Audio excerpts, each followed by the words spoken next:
du pays, en commençant par le grande ligne qui est situation Transaqua. Transaqua, c'est une situation où la RDC doit ravitailler le lac Tchad. Alors c'est un problème parce que la RDC n'en veut pas. Alors, déjà pour commencer, je peux en parler à huis clos. Vous en savez déjà. Alors essayez un peu de nous parler au fait de la situation. La Tchad veut être ravitaillée que sur le bassin du fleuve Congo. Comment trouvez-vous un peu cette situation? Quelle analyse faites-vous? Merci madame. Je pense que cette situation, c'est une situation très importante parce qu'elle ne date pas d'aujourd'hui. Vous savez, on dit toujours l'eau c'est la vie.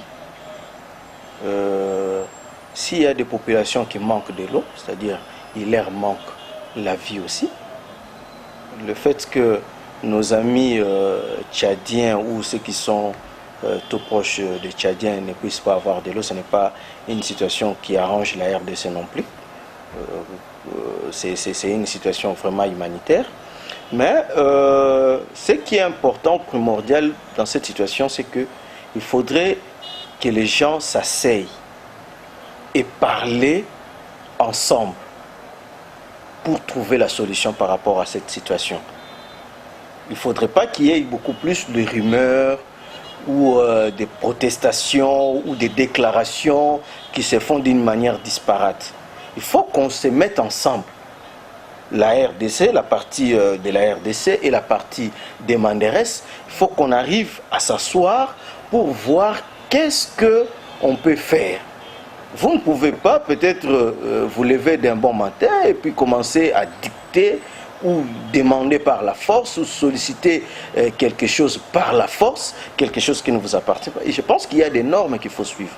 De même que de notre côté de la RDC, nous ne pouvons pas aussi protester ou refuser catégoriquement s'il s'avère important que nous devons venir en aide à nos frères qui sont en manque de l'eau. Donc moi ce que je propose, qu'il y ait une sorte de réunion qui pourra permettre à ce qu'on puisse vraiment parler de tout et de rien. Pourquoi ils demandent de l'eau et pourquoi nous devons leur donner cette eau-là. Ça ne doit pas faire objet de déclarations ou de disputes dans les médias ou d'une manière dispersée et tout. Mais il faudrait qu'on arrive vraiment à se mettre ensemble pour voir quelles sont les possibilités par rapport à cela, qu'est-ce qu'on doit leur donner, s'il faudrait qu'on leur donne, comment ils vont utiliser cette eau. C'est vraiment quelque chose de gestion. Donc ça demande à ce que les gens puissent vraiment s'asseoir et discuter là-dessus. Vous venez de dire que c'est un problème qui date de longtemps, depuis même l'époque de Mobutu, que des difficultés qui étaient déjà prévisibles pour le lac Tchad. Et je pense que c'est un dossier qui était déjà discuté même au niveau de l'Assemblée nationale. Bon, ils ont vu qu'il y aurait, de répartitions au niveau du fleuve Congo, il y aurait carence. Comment analysez-vous? Bon, selon vous, pensez-vous que si aujourd'hui la RDC se disait d'accord de ravitailler ces lacs, vous ne pensez pas qu'il y aura de répercussions au niveau de la RDC? Peut-être elle serait butée aussi de donner l'eau à sa population. Non, mais ce sont des techniciens qui doivent s'asseoir. Il y a des gens qui ont été formés par rapport à ça. Vous voyez, il y a des gens qui peuvent voir quelles sont les conséquences que nous encourons. Et il ne faudrait pas que, lorsque par exemple on soulève ces conséquences-là, que ce soit quelque chose qui reste pour les Congolais eux-mêmes. Mais il y a une partie qui demande, est-ce qu'il n'y a pas moyen que les deux parties puissent s'asseoir, les techniciens de part et d'autre puissent s'asseoir pour voir s'il y a possibilité ou pas. C'est seulement à ce moment-là qu'on peut arriver à trouver une solution ou prendre une décision. Mais si chacun prend la décision à sa manière, ça c'est un conflit qu'on est en train de créer. C'est un conflit qui peut amener beaucoup de choses. Vous savez, lorsqu'on n'arrive pas à se mettre ensemble pour parler d'un problème quelconque, on arrive à entretenir un conflit. Et n'attendons pas à ce que les conflits soient là pour chercher la solution. Pourquoi seulement le bassin de la RDC? Pourquoi seulement la RDC? Mais géographiquement parlant, vers la Tchad, je pense qu'il y a pas mal de fleuves, il y a même l'océan. Alors pourquoi seulement la RDC? Pourquoi le bassin de la RDC? Essayez un peu d'expliciter la population. Pas pour rien on dit que la RDC c'est vraiment un élément déclencheur du développement de l'Afrique. C'est pas pour rien parce qu'il y a une bonne réserve des richesses qu'on trouve en RDC. Il n'y a pas que les minéraux, il y a aussi l'eau. Vous voyez, nous avons l'eau en abondance ici, que d'autres n'en ont pas. Alors, je reviens toujours sur cet aspect où on doit s'asseoir et puis discuter avec les amis. Parce que nous avons de l'eau. Mais on peut arriver aussi à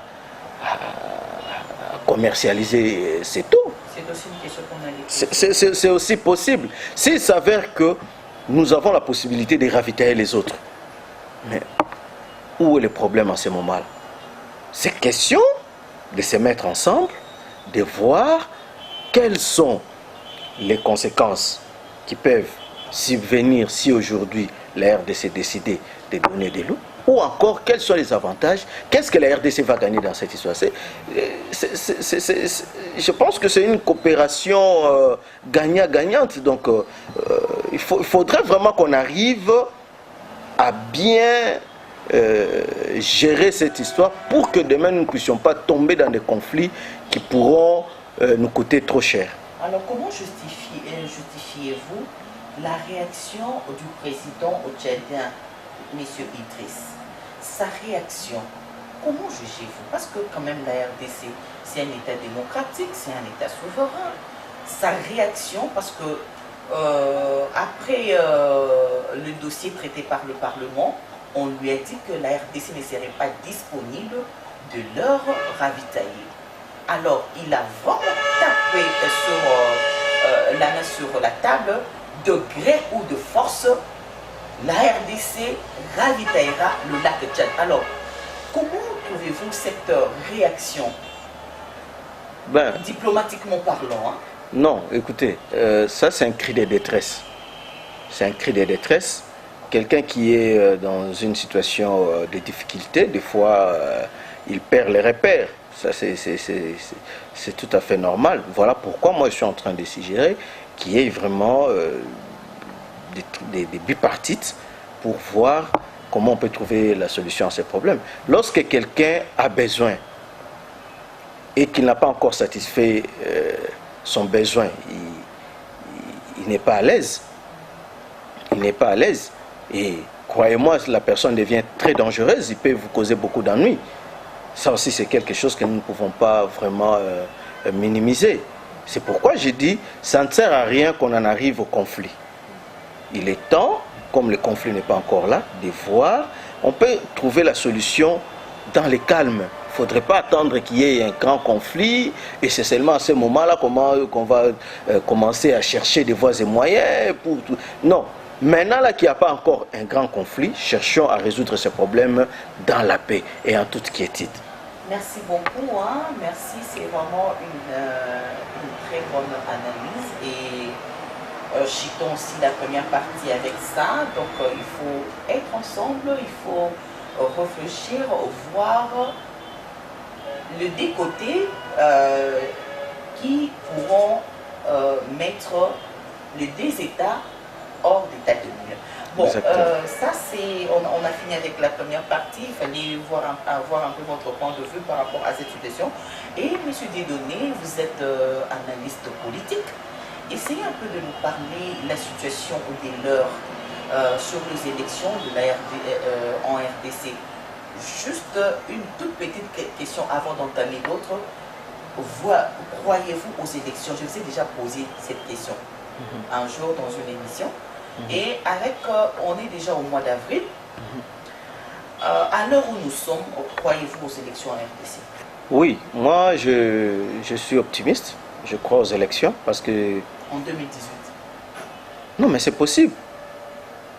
Je crois aux élections. Nous sommes en train d'avancer vers les élections. Oui. Merci, vous croyez aux élections. Parlons de la réaction des opposants congolais. Des opposants congolais. Ils se sont réunis récemment.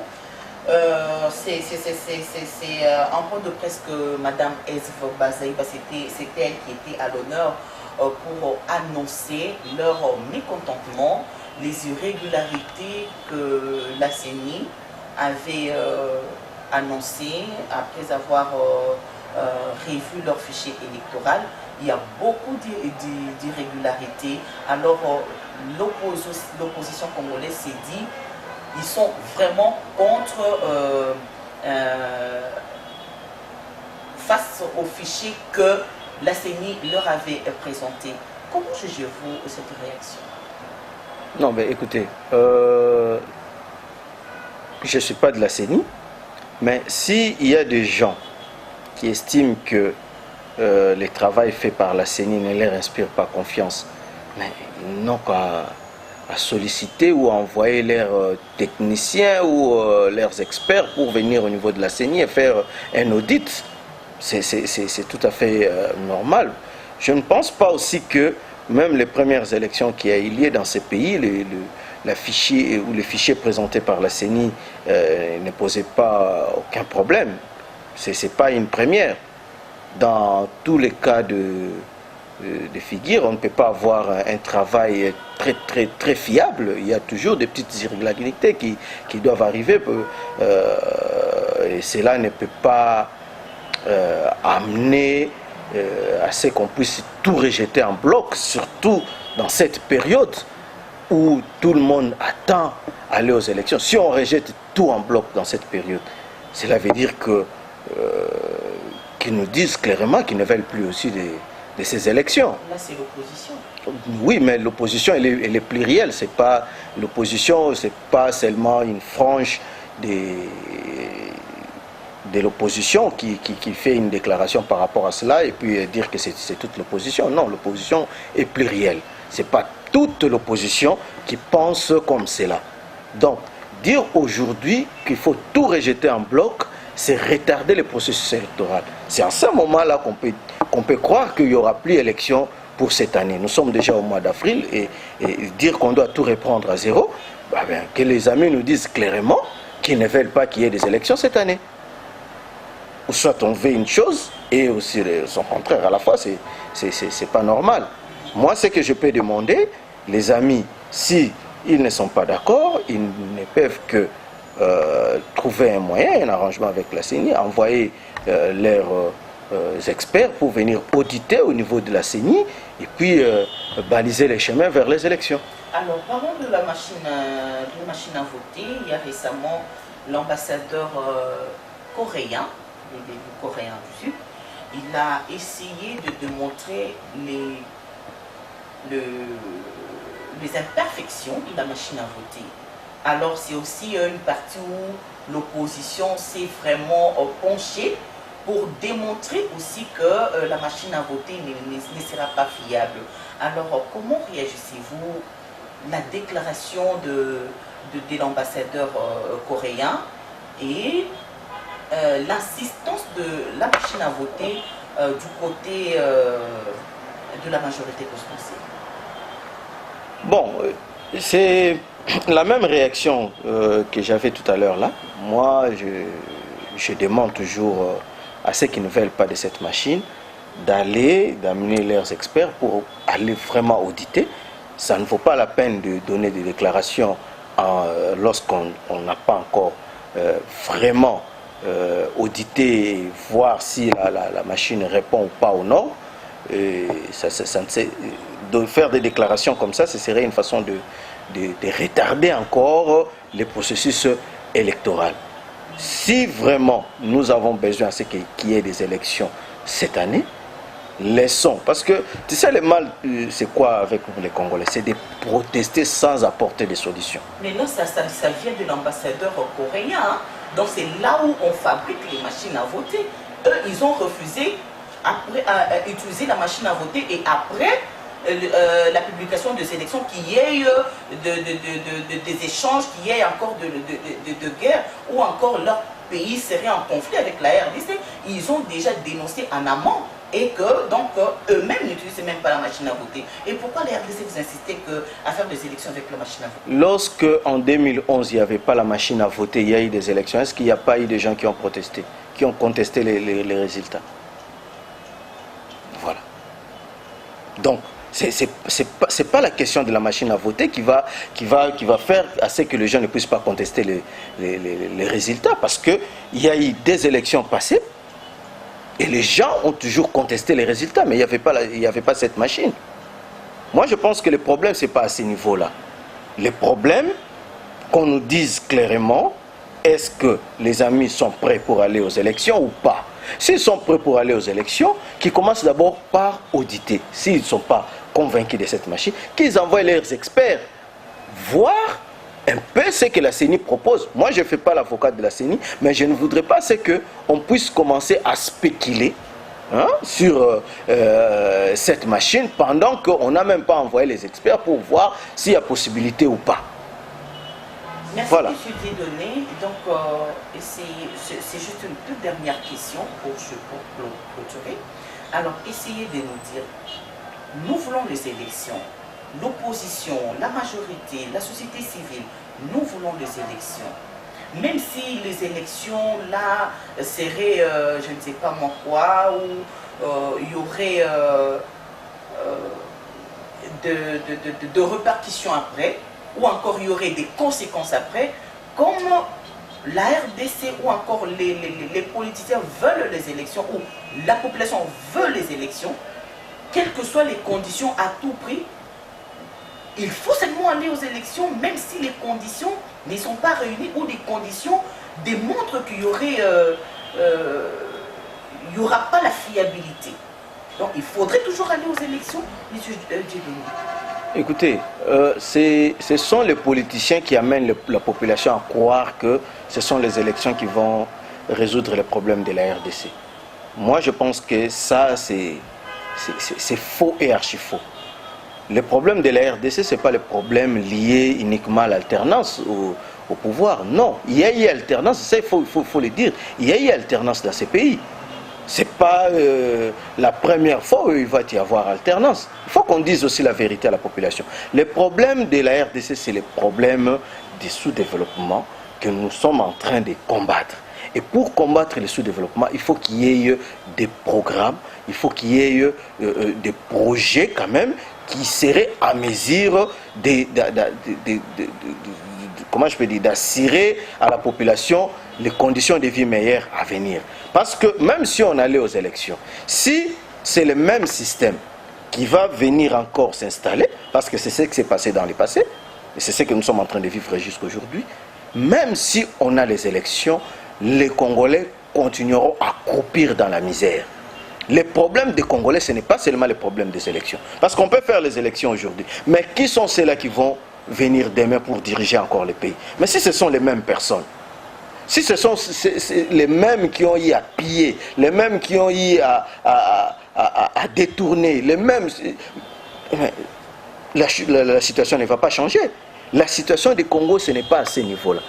C'est qu'il faut dire la vérité à la population, que nous voulons assez qu'on trouve au moins des gens qui viennent avec des propositions concrètes, des propositions ou des projets qui vont changer les conditions de vie des populations. C'est ce qui est plus important.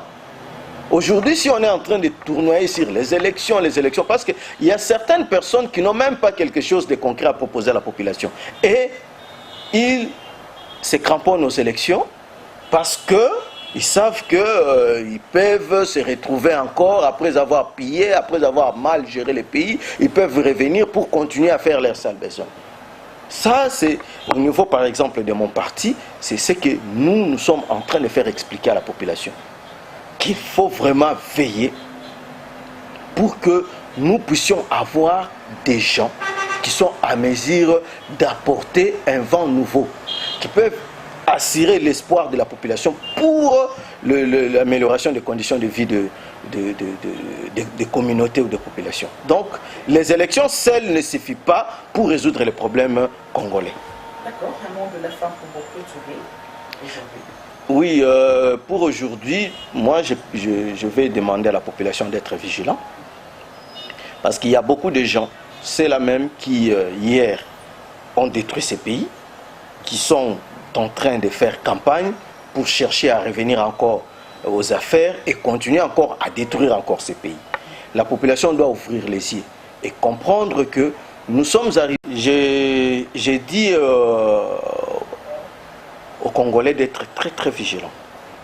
Très vigilants, pourquoi? Parce qu'il y a certaines personnes que l'on connaît très bien avoir détruit ces pays, piller ces pays, mal gérer ces pays, qui aujourd'hui sont en train de battre campagne pour chercher à revenir aux affaires et continuer encore à piller et à détruire ces pays. La population doit être très très très vigilante par rapport à ces gens-là. Parce que ce que nous voulons aujourd'hui, nous voulons que la RDC puisse décoller et avoir son essor pour le développement. Et nous sommes arrivés au moment où la RDC doit connaître les politiciens de développement. C'est-à-dire ceux qui viennent avec les discours de développement, ceux qui ont des programmes, ceux qui ont des projets, comment on peut développer ces pays. Ça ne suffit pas de parler de la démocratie aux Congolais parce que les Congolais savent déjà ce que c'est la démocratie. Les Congolais ont déjà été indépendants. Il y a eu une génération de politiciens qui ont lutté pour l'indépendance de ces pays et on a fini à avoir l'indépendance. Et il y a eu une autre génération de politiciens qui ont suffisamment parlé et éduqué la population pour la démocratie et la population est suffisamment éduquée pour la démocratie. Maintenant, nous avons besoin de politiciens qui viennent impliquer la population dans le processus de développement. C'est ce genre de politiciens que nous avons besoin maintenant. Parce que le Congo ne doit pas rester les mêmes, ne doit pas rester en retard par rapport aux autres. Le Congo doit décoller et donner de l'espoir à nos enfants et les petits-enfants qui viendront après nous. Merci beaucoup au monsieur Dieudonné pour cette belle analyse. L'RDC doit décoller. On n'a plus le temps pour le discours de la démocratie. Nous maîtrisons déjà la démocratie. Effectivement. Donc la seule chose, la seule phrase ou mot, je ne sais pas moi, qui nous manque, c'est le développement. Comment développer la RDC? C'est ce qui manque dans nos langages, dans les mots que nous utilisons, dans nos phrases que nous employons, tout ça. Et je pense que l'heure est venue pour le développement de la RDC. Merci beaucoup, monsieur. Merci, madame. Merci. Merci.